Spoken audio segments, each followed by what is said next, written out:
So hello everyone, welcome back to digital maths. आप सभी का फिर से स्वागत है सोशल साइंस के गाला पेपर सोल्यूशन में। आज जो है हम लोग स्टार्ट करने वाले हैं सेक्शन डी।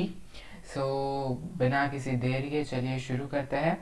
सबसे पहले सेक्शन डी जो है वो 18 मार्क्स का रहता है आप लोगों का, और उसका हर एक क्वेश्चन 3 मार्क्स ईच होता है। यानी जैसे कि ये वाला है, so it is 3 marker questions. It means section C है वो 3 मार्कर्स है। आपका यहाँ पर क्वेश्चन रहता है कि answer any 6 questions out of 9 questions given below. आपकी बोर्ड एग्जामिनेशन में और गाला में आप लोग को टोटल 9 क्वेश्चंस दिए होते हैं, उसमें से आप लोग को 6 अटेम्प्ट करने होते हैं। ठीक है। अब यहाँ पर 38 नंबर का क्वेश्चन है कि explain the importance of architectural style of gopuram. तो मैं सबसे पहले आपको बता दूं कि गोपुरम जो है वो साउथ इंडियन स्टाइल में गेट्स को बोला जाता है, कि गोपुरम जो है वो एंट्रेंस होता है साउथ इंडियन स्टाइल के टेम्पल्स का। गेट तो नहीं कह सकते, क्योंकि गेट पर जो एंट्रेंस होता है, मैं आपको दिखाता हूँ कुछ इस तरह से। इस पर कुछ डिज़ाइंस की गई है और फिर यहाँ पर आपका टेम्पल हो सकता है। ये जो है ये है गोपुरम। तो इन पर जो डिज़ाइंस, कुछ साइन, कुछ इस तरह से स्टोन कैर्विंग्स, वो सब करके जो है गोपुरम बनता है। इसका आंसर पढ़ लेते हैं हम। Gopuram means entrance of the gate, जैसे मैंने बताया। The constructions of temples gain monument due to the encouragement of Pandya rulers of South India. ये जो गोपुरम की जो मीन्स हम कह सकते हैं कि वो एक पीरियड आया जब गोपुरम का कंस्ट्रक्शन, टेम्पल्स का कंस्ट्रक्शंस बढ़ा। वो पीरियड जो था, वो टाइम जो था, वो पंड्या रूलर्स के टाइम का था। जो पंड्या रूलर्स साउथ इंडिया में जो थे, राज कर रहे थे, वहाँ पर अपना मीन्स उनका राज चलता था। They built high outer walls and beautiful decorated temple of Tancha gates outside the temple.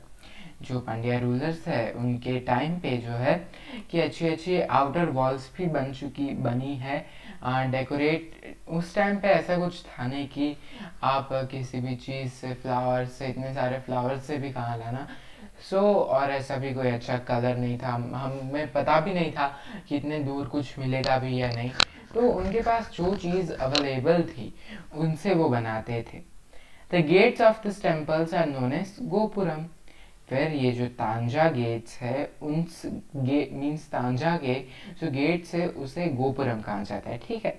In short gopuram it means the entrance. The artistic glory of Gopuram has become the more popular than its temple. Gopuram of Kanchi and Madurai gives us a aesthetic pleasure even today when viewed from distance. ठीक है। तो यहाँ पर बात की है कांची और मदुराई के गोपुरम की, कि वो मतलब हम दूर से भी देखें तो बड़ा ही अच्छा लगता है, हमें प्लेजर, एस्थेटिक प्लेजर देता है।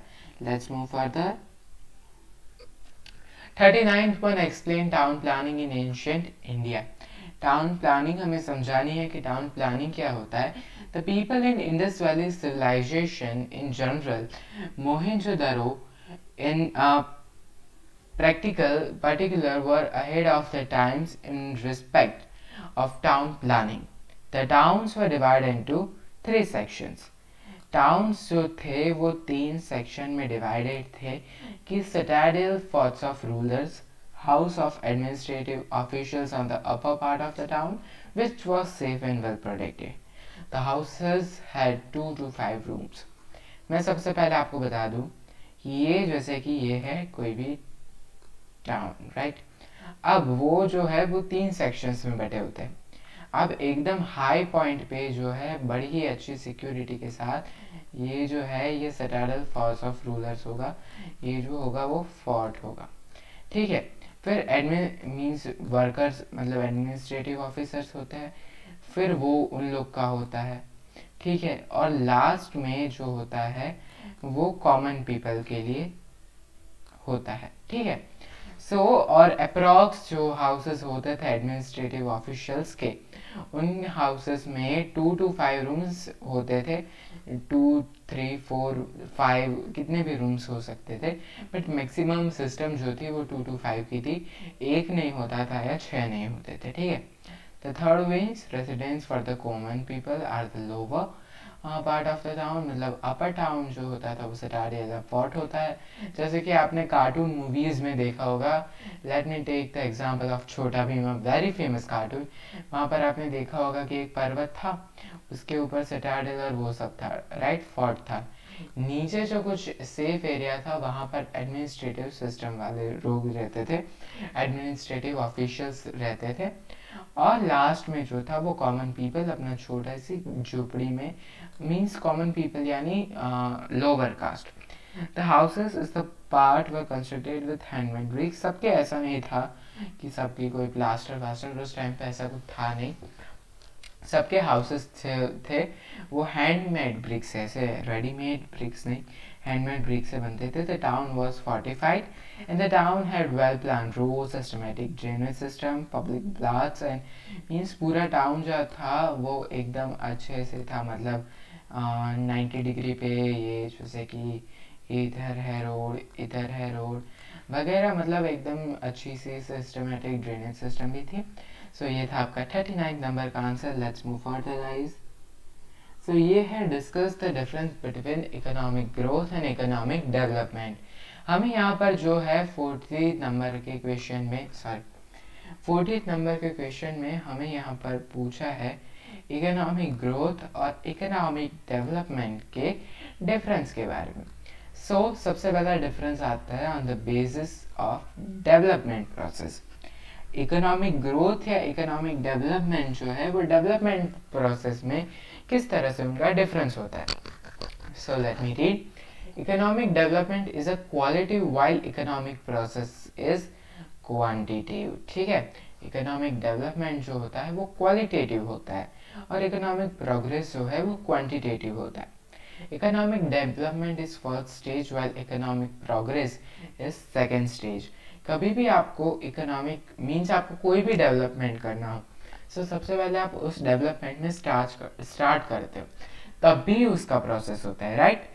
इकोनॉमिक डेवलपमेंट ग्रोथ मतलब आप कोई चीज़, फॉर एग्जांपल मैंने एक प्लांट ग्रो किया, राइट, ये मेरी मिट्टी है, उसमें मैंने एक बीज बोया, ठीक है, वो मेरा था डेवलपमेंट। धीरे धीरे धीरे धीरे वो बड़ा हो गया वो प्लांट। वो क्या हुआ, प्लांट का ग्रोथ, राइट। उस ग्रोथ मतलब सबसे पहले तो हमने क्या किया, डेवलपमेंट किया, सबसे पहले उस चीज को हमने डेवलप किया, तब भी ये ग्रोथ हुआ, ठीक है। नेक्स्ट चेंज जो है वो है according to changes taken place in economy. अब इकोनॉमी है इंडिया की, मतलब इंडिया की तो नहीं, फॉर एग्जांपल कोई भी कंट्री की, स्टेट की, कहीं के भी, या वर्ल्ड इकोनॉमी हो, कोई भी इकोनॉमी जो होती है उनके बेसिस पे भी होता है। On the basis of new research in economy increase in production is economic development, right. Because of research in hybrid seeds in agriculture sector, there has been many-fold increase in the agriculture production. This shows economic development. On the other side, where there is an increase in agriculture production because of increase in agriculture land, it is called economic progress, right? And the third one, differences in relation to developed and a developing nation. दो Nations मतलब हम कह सकते हैं कि कोई nation developing है और कोई नेशन डेवलप्ड है, यानी ऑलरेडी डेवलप्ड होना और डेवलपिंग होना, इसमें बहुत ही फर्क है, क्योंकि आप रेस में हो और आपने रेस जीत ली है, वो दो चीज में बड़ा ही फर्क होता है। उन के बेसिस में जो डिफरेंस है, difference is seen in both of them in relation to developed and a developing nation also. Increase in the national income of the developed countries is called economic progress, while increase in the national income of the developing countries is called economic development. तो ये जो था वो 40 number का answer था। Let's move further with 41.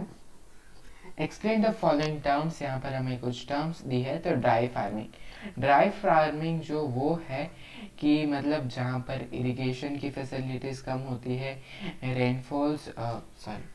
Rainfalls जो है वो इनएडिक्वेट है, मींस फार्मिंग जो है वो डिपेंडेंट ओनली रेन पर होती है, जहाँ पर मींस कोई भी एक टाइप का क्रॉप वो भी ह्यूमिडिटी में ग्रो किया जाता है विद इन एक्यूमुलेटेड रेन, उस टाइप को हम कहते हैं ड्राई फार्मिंग।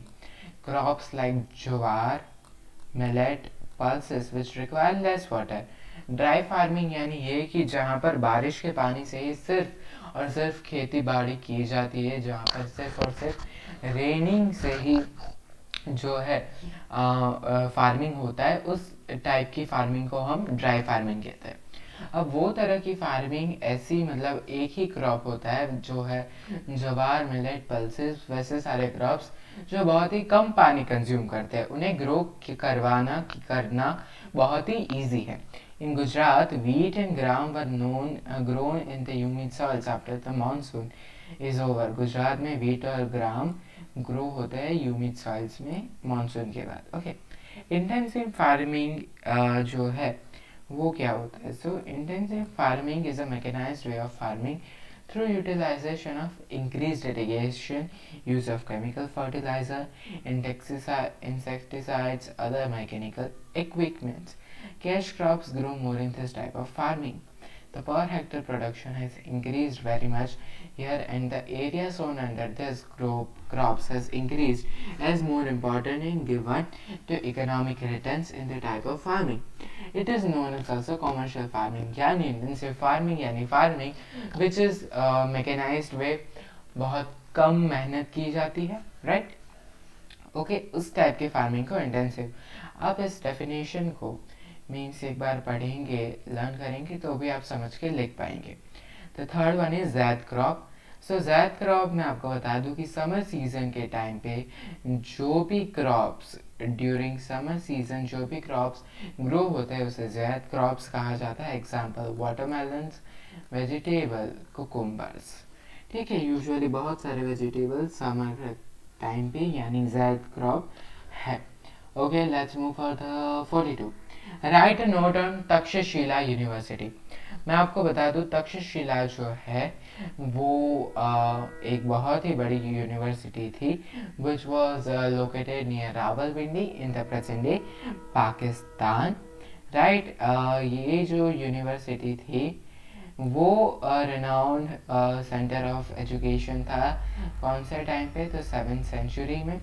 और इनका मीन्स इस यूनिवर्सिटी में आप 64 सब्जेक्ट्स थे। ऐसा नहीं था कि साइंस, कॉमर्स, आर्ट्स स्ट्रीम, वैसा कुछ नहीं था, बहुत सारे सब्जेक्ट और टोटल उनका 64 था। उस टाइम का जो स्टूडेंट रेशियो था वो 1:2 था, यानी 1 टीचर विद 20 स्टूडेंट्स। और जो स्टूडेंट्स थे वो फ्रॉम ऑल ओवर इंडिया आते थे। Jivak, the disciple of Lord Buddha, had studied Ayurveda at Takshashila. जीवक जो लॉर्ड बुद्धा का डिसिपल था उसने भी आयुर्वेदा की स्टडी जो है वो तक्षशिला में की थी। Among the other famous students were Prasenjit the king of Kaushal. Prasenjit जो था king of Kaushal, great grammarian Panini, Kautilya and Chandragupta Maurya were also being studied from the Takshashila University. Important among the subjects taught were Vedas, military science, philosophy, Ayurveda, grammar, astronomy, archery and Gajvidya. The student had freedom to select subject of their choice. उनकी मर्जी थी, ऐसा कुछ था नहीं कि आप ये कर रहे हैं तो ये करेंगे, ये करेंगे तो ये करेंगे, ठीक है। The Chinese scholar Fahen has visited the university at the beginning of the 5th century. Fahen जो है मैं आपको बता दूं, फाहेन एंड ह्यूएन सांग ये दो ऐसे चाइनीज ट्रैवलर थे जिन्होंने मोस्ट प्रोबेबली पूरे इंडिया में मतलब बहुत सारी जगह पर घूमे हैं ये लोग, और उनकी लिखी हुई बुक से हम लोग बहुत सारे इंडियन हिस्ट्री के बारे में जान सकते हैं, राइट। आप 11th में ह्यूमैनिटीज आर्ट्स लेते हैं तो उसकी हिस्ट्री में फाहेन एंड ह्यूएन सांग का बहुत अच्छा हम लोग इंफॉर्मेशन लिख पाते हैं, और उनकी वजह से हमें इंडियन हिस्ट्री में बड़ा ही अच्छा जानने को मिला है। Let's move further with the 43rd one. Right A note on university unity in diversity in India. अब इंडिया में यूनिटी इन डाइवर्सिटी क्या है उसके बारे में हमें नोट लिखनी है। So sorry. यूनिटी मीन्स अनेकता में एकता। यूनिटी इन डाइवर्सिटी मीन्स अनेकता में एकता। Being one of the most ancient civilization of the world, India has varied and rich culture heritage. Diversity of India is its unique identity. India is a five amalgamation of different caste, community, religion, tradition, culture and language. In spite of having variety, yet India stands united and undivided. India has proved the feelings of Vasudhaiva Kutumbakam, यानी अतिथि देवो भव, अतिथि हमारे भगवान है, वसुदेव कुटुंबकम। ऐसे बहुत सारे यूनिट इन डाइवर्सिटी के स्लोगन्स इंडिया ने बनाए हैं। The world is a family, whole world is a family. The feeling exists in India since Vedic periods. Let us get good thoughts and the vibration for all our directions. It is the message of Rig Vedas which shows the caste, the grandeur and glory of Indian culture. In India has spread religious and tolerance and secularism across the world. तो ठीक है, ये जो था ये India की unity in diversity के बारे में था। आप इस आंसर को खुद से भी बनाकर लिख सकते हैं। जैसे कि इंडिया में बहुत सारी कास्ट है, सब साथ में रहते हैं, बहुत सारी कम्युनिटीज़ है, रिलीजन है, ट्रेडिशंस है, बहुत सारी चीज़ें। ठीक है, let's move further. What are the steps taken to control price rise? Elaborate any three. वैसे तो आपके 6 to 7 पॉइंट्स है, यहाँ पर हमें सिर्फ 3 एलोबरेट करने हैं। तो control on capital investment.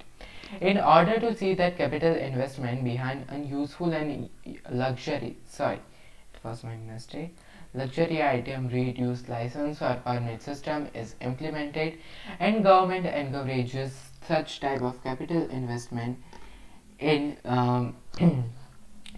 from such type of capital investment in which the productive form of the agriculture and industrial products increase. Betting oriented capital investment reduces production of essential good, increases production capacity increases or decreases. Such encouraging steps should be taken, whereby increasing the rate of interest. Saving instant and encourage so the capital investment increase. Such type of efforts have to be undertaken, right? The second one is price regulation and rationing, PDS, public distribution system. देखिए, ये बहुत बड़ा पढ़ने का means वो कुछ मतलब नहीं है। प्राइस रेगुलेशन एंड रेशनिंग को यहाँ पर मैं आपको दिखा दूँ। क्वेश्चन कुछ ये है कि right steps to control price rise. Okay, price rise को कंट्रोल करना है, ठीक है। सो हमें पब्लिक डिस्ट्रीब्यूशन सिस्टम को भी थोड़ा बहुत इफेक्ट करना ही पड़ेगा, राइट। सो ये उसका आंसर है। इसमें मैं मेन पॉइंट बता दूँ कि the objective which is to be provided to low income group of society, people living below poverty line. Below poverty line मतलब पॉवर्टी इज अ कंडीशन में, पॉवर्टी यानी कि आप अपनी डेली नीड्स को भी, डेली खाना है, पानी है, रेशंस है, जो दो हम कहते हैं कि रोजी रोटी भी आप नहीं कमा पाते, उसे हम पॉवर्टी कहते हैं। और पॉवर्टी लाइन कोई पर्टिकुलर नंबर पर वो होती है कि आप अपने एसेंशियल बाई कर सकते हैं या नहीं, ठीक है। At responsible price from fair price shop FPS today approximately 4.92 lakh FPS present है पूरे इंडिया में। और एक मेन पॉइंट है the distribution system has become a boon for maintaining the living standard of poor people in the situation of artificial scarcity, hoarding a black marketing in which prices rises considerably, ठीक है। सो ये answer second का, मैंने आपको main points बता दिए। अब third point है वो फिस्कल मेजर्स है। फिस्कल पॉलिसी मीन्स जो गवर्नमेंट की स्ट्रेटेजी होती है पब्लिक के एक्सपेंडिचर को rising and means rising revenue taxation and public loan policy. First होता है government decrease supply on money by reducing its own expenditure, and the second is under taxation policy government increases taxes. ठीक है, एक में government जो है वो supply decrease करती है मनी का, रिड्यूस करती है. सेकेंड में जो है वो गवर्नमेंट जो है वो टैक्सेस इंक्रीज करती है. और थर्ड में जो है public loan policy, under public loan policy government tries to limit total. ठीक है, ये पूरा आंसर था थर्ड का.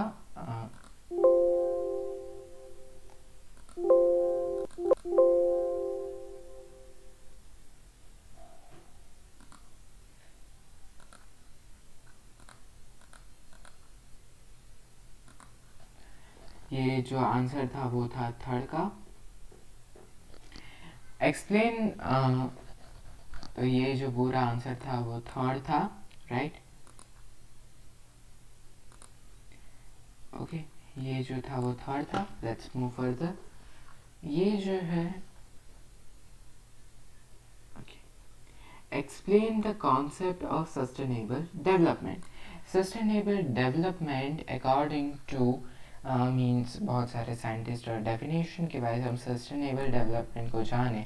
सो sustainable development is the development which meets the needs of present generation without compromising with the ability of future generation to meet their own needs. A kind of sustainable development जो है, ये sustainable development हम किसे कहते हैं, क्यों कहते हैं? तो सस्टेनेबल डेवलपमेंट जो है वो इस तरह का डेवलपमेंट है जो अभी प्रेजेंट जनरेशन की नीड्स को फुलफिल कर सके और फ्यूचर जनरेशन को भी मिल सके. Thus the idea of sustainable development developed because of extreme effect on nature near human habitation and man created cover, that is environment. environment को भी बचाने के लिए sustainable development का concept लाया गया है. ठीक है, ये जो था वो मेन था. इसको 3 मार्कर बनाने के लिए कुछ और पॉइंट्स भी है, उसे आप पढ़ सकते हैं. Okay, let's move further with 46th one. Describe the work done in India in the field of health development. India ने जो है हेल्थ की फील्ड में क्या क्या वर्क किया है. ठीक है, सो इंडिया ने चाइल्ड हेल्थ के में भी वर्क किया है, कंट्रोल ओवर पॉपुलेशन ग्रोथ पे भी वर्क किया है, पोल्यूशन कंट्रोल में भी वर्क किया है, न्यूट्रिशन के प्रोग्राम में भी ये वर्क किया है, एंड हेल्थ सर्विसेज पे भी वर्क किया है. ये जो 5 पॉइंट्स है ये आपको लिखने पड़ेंगे जब आप 3 मार्कर लिख रहे हैं. ठीक है, लेट्स मूव फर्दर. ओके, सो ये जो था ये था हमारा आज का सेक्शन सी. इसके बाद हम लोग सेक्शन डी करेंगे. आप हमारे चैनल डिजिटल मैथ्स को सब्सक्राइब ज़रूर कीजिएगा, इस वीडियो को लाइक कीजिएगा और ज़्यादा से ज़्यादा 10th स्टैंडर्ड वाले बच्चों को सेंड कीजिएगा, उनको भी गाला के सोल्यूशन मिले. ठीक है, सो आप हमें जल्द ही 10 के सब्सक्राइबर पर पहुंचाइए. ठीक है, तो जल्द ही मिलेंगे नेक्स्ट वीडियो के साथ. Thank you so much.